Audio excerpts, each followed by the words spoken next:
আসসালামু আলাইকুম, সবাই কেমন আছেন? আশা করি সবাই ভালো আছেন। আজ হাজির হলাম চিকেন কাবাবের রেসিপি নিয়ে। তো এটা খেতে কিন্তু ভীষণ মজা হয়।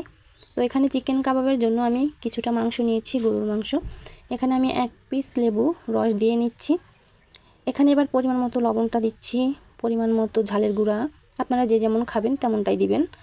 এখানে জিরা গুঁড়া দিলাম, একটু হলুদ গুঁড়া, আদা বাটা, রসুন বাটা এবং টক দই দিয়ে এবার সুন্দর করে হাত দিয়ে আমি কিন্তু মাংসটা মাখিয়ে রাখছি।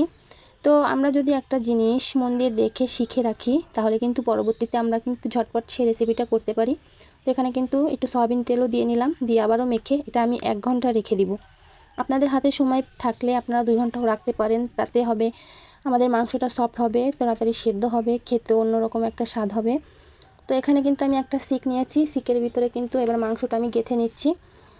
তো আমার ভিডিওটা যদি আপনাদের কাছে ভালো লেগে থাকে তো সবার আগে চ্যানেলটা সাবস্ক্রাইব করবেন, লাইক কমেন্ট করে পাশে থাকবেন। যদি ভিডিওটা ভীষণ ভালো লেগে থাকে তাহলে আমার ভিডিওটা শেয়ার করে দিবেন। তো একে একে কিন্তু আমি মাংসগুলো সিকে গেঁথে নিচ্ছি, এভাবে সুন্দর করে গেঁথে নিতে হবে। আর এখানে আমি কিন্তু একপাশে একটা আগুন তৈরি করে রেখেছিলাম, যে কয়লা দিয়ে আমরা শিক কাবাবটা পোড়াবো সেইটা। তো এখানে কিন্তু আমার শিকে গাঁথা হয়ে গেছে। তো এখানে চলেন, এই যে আমি আগুনটা রেডি করেছি, এখানে এবার আমি এটা বসিয়ে দিলাম। দিয়ে কিন্তু হালকা হালকা বাতাস দিতে হবে যাতে আগুনটা বেশি তেজ হয়, সেজন্য কিন্তু আমরা হালকা হালকা বাতাস দিচ্ছিলাম। আর এটা কিন্তু ঘুরিয়ে ঘুরিয়ে আমরা পোড়াবো। আর এখানে দেখেন কত সুন্দর একটা কালার এসে গেছে, খুব সুন্দর একটা ঘেরানো বের হচ্ছে। তো এখানে দেখতেই পাচ্ছেন আমার কিন্তু কতটা পুড়েছে। তো এখানে আমি পাখা দিয়ে বাতাস দিয়েছিলাম যাতে আগুনটা না নিভে যায় একেবারে।